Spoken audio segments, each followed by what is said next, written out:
परिषद ली है, तो सर उसका उद्देश्य क्या है?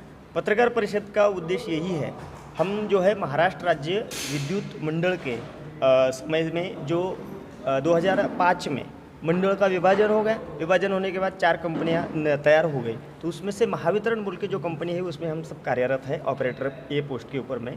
वो ऑपरेटर का कंपनीकरण होने की वजह से जो प्रमोशन का चैनल था वो डिस्टर्ब हो गया।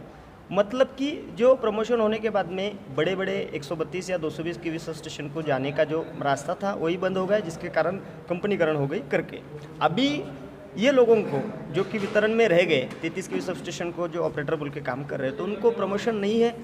फिर 2008 में एक पोस्ट तैयार किया, उनको प्रमोशन दिया गया। 2010 में और एक पोस्ट क्रिएट किया, प्रमोशन दिया गया। मगर जो हाई लेवल का वेतन वाली जो पोस्ट है वो पोस्ट अभी तक इन्होंने बनाई नहीं। 2005 से उसकी मांग चल रही है। 2008 में जो वेतन करार हुआ, 2013 में वेतन करार हुआ, 2019 में 18 में वेतन करार हुआ, तीनों बार में वो पोस्ट क्रिएट उन्होंने नहीं की। मांग बरकरार है और यही मांग पूरी करने के लिए हम लगातार मुख्यमंत्री, ऊर्जा मिनिस्टर और महावितरण प्रशासन सबको पत्र व्यवहार लगातार हमारा चालू है। अभी तक काम नहीं हुआ, जिसके कारण से हम पत्र व्यवहार को जो लिखित हमें जवाब मिला है वो ये मिला है कि एनोमली कमेटी जो है उनसे आप बात कीजिए, वो आपसे बात करेगी और जो आपका जो प्रस्ताव है उनके सामने रखो। अभी 16 साल हो गए ये काम कर नहीं रहे हैं, नया पद क्रिएट नहीं कर रहे हैं, जिसकी वजह से लगभग 16 से 22 हज़ार तक हर महीने का पेमेंट हमको कम मिल रहा है। अभी ये और बढ़ते बढ़ते जाएगा जैसे हमारी सर्विस बड़े आगे आगे चलती जाएंगी, जिसके कारण अभी हम आंदोलन पे बैठने वाले हैं। 10 अक्टूबर 2022 को आज़ाद मैदान मुंबई यहाँ पर ये आंदोलन होने वाला है। कितने लोग जाने वाले सर? महाराष्ट्र भर से तो जो रिस्पांस अभी ऑपरेटर लोगों का मिल रहा है वो उसको देखते हुए 2000 से ज़्यादा लोग वो आंदोलन में शामिल होने वाले हैं, क्योंकि 16 साल से लोग इंतज़ार कर रहे हैं। अभी उनका इम्तिहान हो गया, अभी लोग रोक नहीं सकते।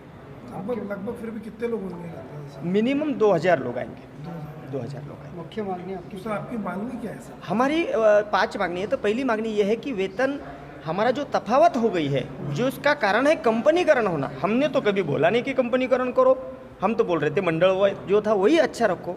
आपने आपकी पॉलिसी के तहत अगर विभाजन किया है तो ये आपको हक नहीं बनता कि हमारे वेतन में तफावत करें।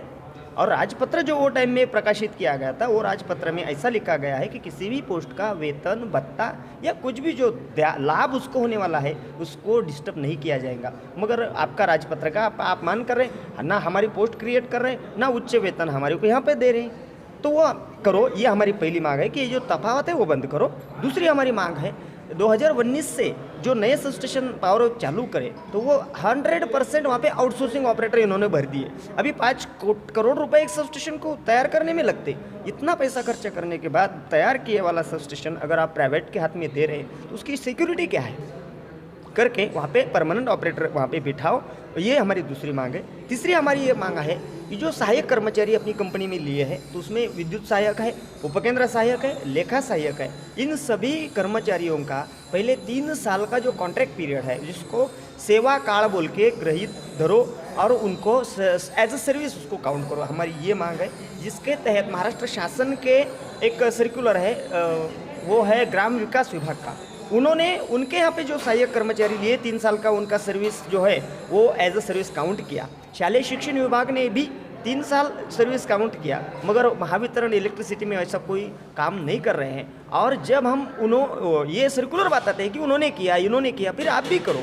अपने कर्मचारी है, उनका 3 साल वेस्टेज जा रहा है। तो महावितरण प्रशासन ऐसा बोलता है कि महावितरण सिर्फ और सिर्फ वित्त विभाग का सर्कुलर का पालन करेगा, किसी और डिपार्टमेंट का नहीं करेगा, और वित्त विभाग ने ऐसा कुछ बताया वाला नहीं है।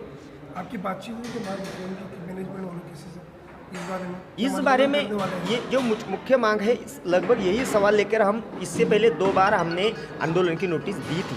2019 में हमने आंदोलन की नोटिस दी, यहाँ पर जो बात हुई, जो लिखित जवाब हमारे पास है। 2021 में हमने आंदोलन और एक बार पुकारा था कि भाई तुमने तो लिख ही दिया था, आउटपुट तो कुछ निकला नहीं। वो टाइम में भी उन्होंने किया कि भाई समझ लो हम अगले कुछ दिनों में करेंगे, ये चल रहा है, वो चल रहा है, अभी कोरोना हो गया। 2016 से आपको टलाया जा रहा है? 2017 से हम उसका पीछा कर रहे हैं, मगर मसला 2005 से है। अनेक गवर्नमेंट आए, अनेक गवर्नमेंट गए, मगर आउटपुट अभी तक कुछ मिला नहीं है। तो अब आपने फैसला कर लिया कि आप 10 तारीख को जो आज़ाद मैदान में जाके अंदर यस यस। अगर आपकी मांगनी पूरी नहीं हुई सर तो और अगला स्टेप क्या रहेगा सर? अभी अगला स्टेप 10 तारीख का जो आंदोलन है वो आंदोलन के उसी दिन हम वो डिसाइड करेंगे कि आगे क्या करना है। सर आपका पूरा नाम? मैं नवनाथ पवार, महाराष्ट्र राज्य विद्युत ऑपरेटर संगठन का सरचिटनीस, और ये जो हमारे साथ में है इनके नेतृत्व में हमने ये सब शुरू किया है। सुधाकर जायभाई प्रेसिडेंट है महाराष्ट्र राज्य विद्युत ऑपरेटर संगठन के।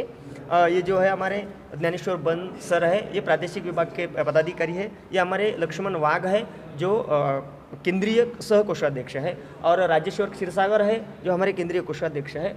साथ में हमारे माधु कड़सब है, ये केंद्रीय कार्यकारिणी सदस्य है, और ये हमारे जोनल पदाधिकारी है कैलाश पायगन।